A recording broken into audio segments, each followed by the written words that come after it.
Hey guys, Bored Now back with you, and this is going to be my thoughts on the first two episodes of Netflix's new series, The Haunting of Bly Manor. So episode 1 was called The Great Good Place, episode 2 The Pupil, and well, it's back, the second season I guess of Mike Flanagan's anthology series. Now, 2 years ago, he of course tackled The Haunting of Hill House, based on the Shirley Jackson classic ghost story, and it was a real sensation. It was absolutely outstanding. In short, it was one of the best shows of that year, 2018, and personally for me, it was one of the best shows I've seen in the last decade. I absolutely loved that series. It had tremendous mood and atmosphere. It was generally scary, cinematic, but it also had really great characters that you could invest in. It had a lot of depth to it, a lot of great drama, and a lot of great horror. It was brilliantly designed. So it absolutely knocked it out the park for me. It's definitely one of the TV highlights of recent years.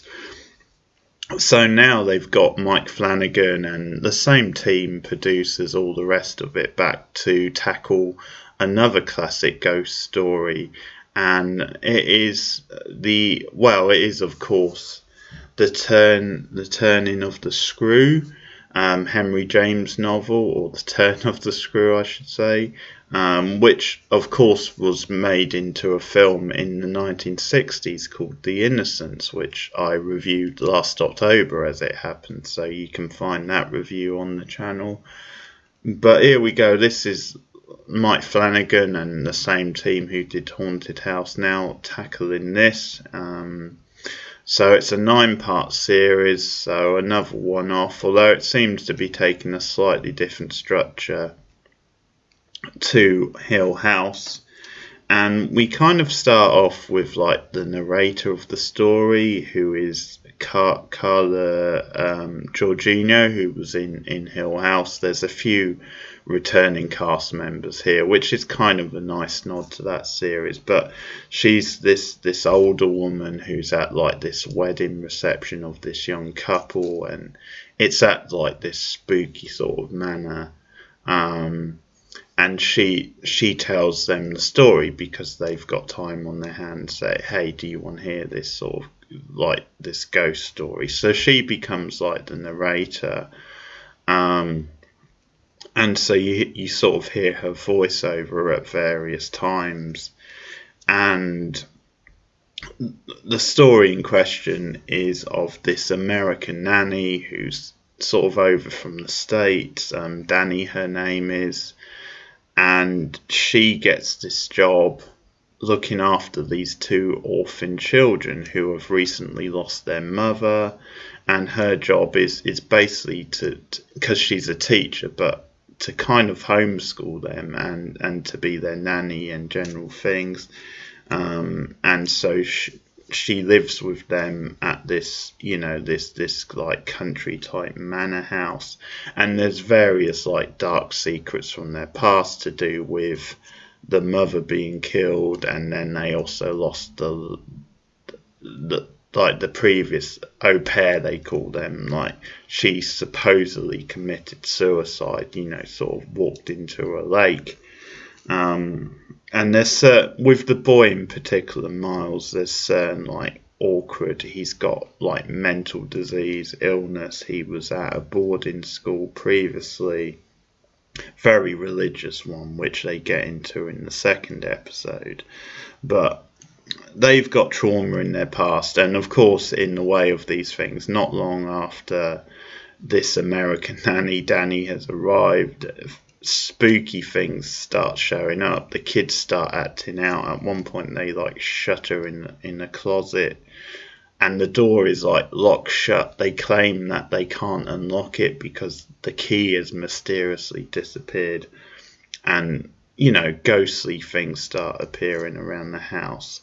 And it plays on the trope of like the creepy sort of almost pervy sort of children. They're very kind of toffee nose and posh and very sort of verbal, which I think is definitely a reference to maybe the 60s film and to do with like the origins of the story. And there's various other characters like the driver Owen, who obviously drives her in, and he's also like the cook as well. And we also get like the gardener, who's a bit of a tomboy. I think there could be something between her and Danny, just based on the first couple of episodes. But there's a few different characters around the house. Owen, for example, is quite likable and is very sort of lightweight and very kind of like playful. But obviously we're kind of building to the ghost story and the secrets from the past. And just to give an overview of the first couple of episodes, so far it's a letdown, I have to say. It really isn't compelling me in the way the first series was, the original series. I just don't care enough about the characters at the moment. The children are annoying, but I think obviously once you get into the drama and the ghost story, that might not be such a problem. But I think the problem is that, as I said, the characters were really engrossing in the first film, in the Haunting of Hill House, and so far they're really not. And it has this feel of like this ghost story where they're going to try and draw drama from the various characters and just get a lot of flashbacks to the past. And maybe there's just not enough scope to drag that out for 9 episodes and make it compelling. I think the structure to Hill House really lent itself to that. It really, because they focused on a different character each episode, and because you had this group of siblings, and it was all about their link to the past and what happened in the house, then I think that was the perfect way to do that, the perfect structure, and it really worked as this serialized thing. You had fantastic actors, rich cast, and as I said, really well directed. The horror of it really hit home as well. So far, the horror of this isn't really doing it. I think there's a couple of examples in the first episode where it works quite well and you feel, yeah, there could be something here. There are a couple of subtle shots of things happening in the background of the house. But overall, I think particularly in the second episode, it feels kind of bland, kind of a bit generic. I think I kind of appreciated that you got to know the characters a bit in the first episode. I quite like that. We spent a bit of time with Danny and we saw her sort of strike up this bond with like the uncle who was like interviewing her. And I think she's okay as a character. I don't think she's amazing. I think what they're trying to go for with Danny is that they're trying to go for like this sort of carefully sort of like Californian, like almost sunshine girl, where she's quite sort of bouncy and she has like the strong American accent.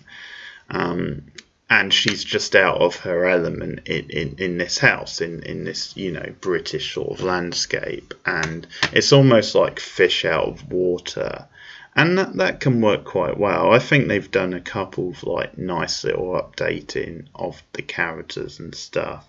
But overall, I don't know if she's quite the compelling lead that you need for this. The children I don't think are great, especially the one playing Miles. I think he's quite a bland sort of actor. And I think there's just certain parts of it that are overplayed. You know, him kind of having a crush on her, which they go more into in the second episode, where he like steals some flowers from the garden and like gives it to her to kind of apologize, but then they sort of hug and he actually strokes her in like this sort of way, and just the way he talks. And I think this might be the problem, is that it might have been better if they just played this more as a straight up, ghost story, have some introductions, but really get into the thick of it quite quickly. But instead, I think they've gone for this drawn out sort of mystery feel, and they have gone for a lot of like serialization of the characters, and I just don't think the characters are interesting enough. So in the second episode, for example, we get this whole drawn out section with Miles where it goes back 6 months to him at like this religious school, and it gets a bit into his character. He kind of forms an attachment to this teacher, but then he starts acting out. He starts doing things like he jumps out of a tree at one point, even though he denies it, and he breaks his arm. He also kills like a bird, and just stuff like that. You just don't care. It just sort of plays as this kind of like bland melodramatic drama, which adds nothing really to the ghost story in the present. It still might do, but I don't think Miles is anywhere near compelling enough to really draw you in. And the problem is, it then feels like kind of a pointless sort of flashback that didn't really do anything. And I think in the second episode, some of like the sort of jump moments they're not over the top really. It's just they just don't have the same sort of mood or atmosphere as in The Haunting of Hill House. The end of the first episode actually did get better, and there was more intrigue and more of a horror sort of feel and a chill to the house and stuff like that. But the second episode, I didn't think the horror moments landed as well, and it just started to feel like this drawn out sort of thing, where the drama just isn't grabbing me enough. So that's my feelings at the moment on the first 2 episodes. First one I thought was solid. Second one, especially the Miles stuff, I really didn't care about, but I'll stick with it for a bit longer and see if it gets better. At the moment it's a disappointment, but as things develop, who knows, there may be surprises along the way, so we'll see how it goes. But that's my thoughts on the first 2 episodes of The Haunting of Bly Manor. If you've seen them, let me know what you thought in the comments below. Like and subscribe, and I will be back soon with my review of episode 3. We'll see how it goes, but take care guys. See you again soon. Goodbye.